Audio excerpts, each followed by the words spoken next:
Hey everybody, this is Matt.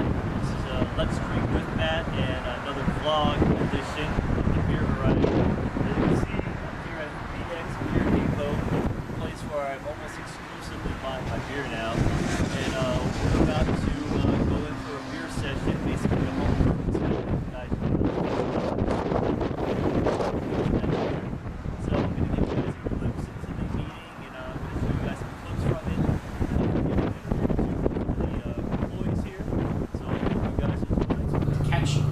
Everybody up on the class, we had just started. I pulled some grains out here for you guys to taste so you know the difference of different grains. This is called a base malt, which is pretty much all your fermentable sugars.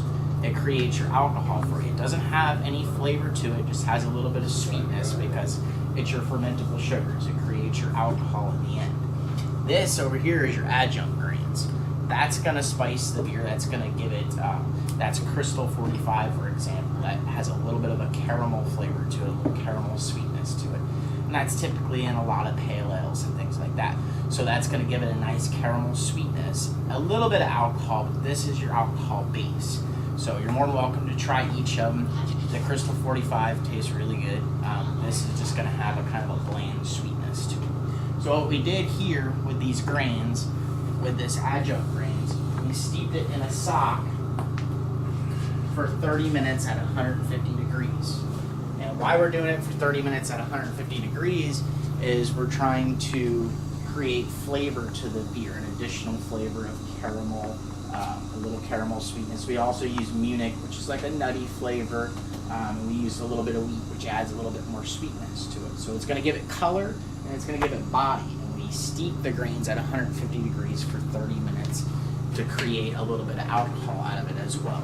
So after that process, we went to the extract portion of the brew, which extract can come in powdered form like this, or it can come in the liquid form, which you guys have seen me use, like this. So there's two different, they're the same substance, but there's dry and there's liquid. Dry is a little easier to use. Liquid's a little bit cheaper as far as cost-wise for a brewer. So I recommend using liquid because it's about $5 cheaper. Just easier. Which one? Not easier to use, but just cheaper to use. They're both the same substance. Which one keeps better? They're both actually. They keep both really good. Yeah. The dry is probably going to last a little bit longer, but as far as alcohol volume, they do the same thing. 3 pounds of dry is equivalent to 3 pounds of liquid. Yeah, that's not boiling yet, right? So not boiling yet. No, I haven't started my timer until it starts getting to a nice rolling, bouncing boil for us. So we're gonna go over a couple things while we're gonna wait for this to get up to boil. And you don't need to be stirring it yet?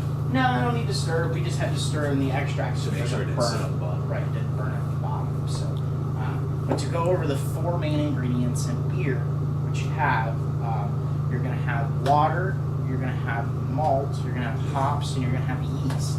Those are the 4 main ingredients of beer. Now, homebrewers can do all sorts of things. You can add fruit, you can add tomato paste if you want. It doesn't really matter. I've seen homebrewers do it all. But you have to keep to the 4 essential ingredients to make beer. You can't make beer unless you have water, you have malt, which is kind of the backbone of beer. You have hops to bitter it up and create some hoppy flavor to it. And you have yeast, and yeast is your magic of the whole deal. That's going to create alcohol. Beer is not beer without a little bit of alcohol, or sometimes a lot of alcohol these days with a lot of American breweries. It all depends on what you like. Sometimes a lot of hops too. Sometimes a lot of hops. I read an awesome hop quote this morning. On the side of the pack, there's going to give you a number. That's your alpha acid units. That's going to allow you to know how much bitterness this hop can extract for you. Now, beer, with all that sweetness that we just stuck in there, we have to provide some sort of bitterness for the beer to balance out, or it'll be like drinking a malt milkshake. You know, that's not really considered beer. It's going to be too sweet. You're not going to be able to drink much of it. So without any bitterness, you just have this really, really sweet malty flavor, and you have to provide some bitterness. So on the side of the pack is what you have to pay attention to. This is going to be our bittering hops. It's called Centennial. 6.0% alpha acids. Alpha acid units go from like 3 to 20 being the highest one to kind of give you a scale of how much bitterness you can extract in a beer.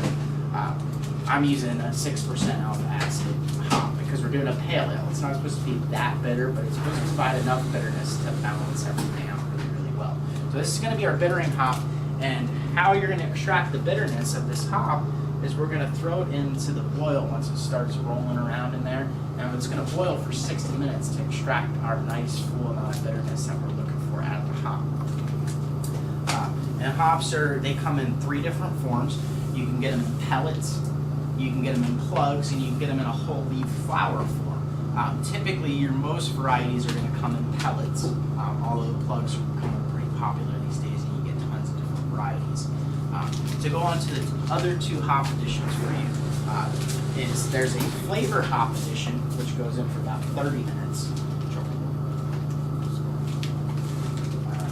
Use Carapa. So 30-minute hop additions for flavor. Cascade's kind of like a nice citrusy, fruity sort of hop that's grown in the Northwest that creates this nice fruity citrus flavor into the batch. And how we're going to provide that into the batch, we're only going to boil this one for 30 minutes. And then your last hop addition is going to be Cascade again. And that's going to provide a nice aroma to the beer. So we're going to drop this in like the last 2 minutes of the boil. So when 58 minutes are through, we're going to drop this in so it gives all aroma. When you crack open the bottle, you should get a nice smell of hops coming at you, and that's your aroma addition. Typically, most batches that you do are going to have about 3 ounces of hops. Some will have 2, and you can get real crazy like me and throw 19 ounces in there and see what's happening. That's what happens. What kind were you using? 19 ounces? What's that? What kind were you using? I use 4 different kinds. I use Simcoe, Columbus, Centennial, and Chinook. Can you get the same effect by using more of a lower alpha acid? Like if you use a double of 6, is that the same as like 1 ounce of 12 is 2 ounces of 6, or is it just the alpha acid? No, you're on the right path. The alpha acids is really only considered when you're doing your bittering portion of the hopping. So when we add them in at 60 minutes, if you go, I really like Centennial, but it's only 6% alpha, but I want some more bitterness there, then yeah, you could use 2 of them, and it would be considered 12 alpha acids. So you can do that as well if there's a certain hop you like, but strictly when you're bittering up your beer, your first hop addition, it just provides bitterness. You'll notice that with most hops, you're not going to get any flavor out of your bitterness portion. You're going to get flavor at like 30 minutes through the boil. And a lot of pale ales are a balanced beer. What you're trying to hit is you're trying to hit a balance between malt sweetness, and you're trying to hit a balance between the hop flavor, the hop bitterness, and the hop aroma. That's the biggest thing in a pale ale, is to hit every 4 ingredients that are in the batch of beer. You want a really, really balanced beer. You don't want anything sticking out more than another thing, because pale ales are really sessionable. You're trying to go for, if you've had Sierra Nevada pale ale, that's like the ultimate American pale ale. So that's what most homebrewers will strive for when you're having pale ales. So, and that's our upcoming meetup is pale ale. So that we're brewing this for our upcoming meetup. So if you guys want to try it, come show up at the next meetup. You get to try a bunch of commercial examples of pale ales that we have, and you get to try the homemade version. And there'll be some other brewers that'll do a bunch of different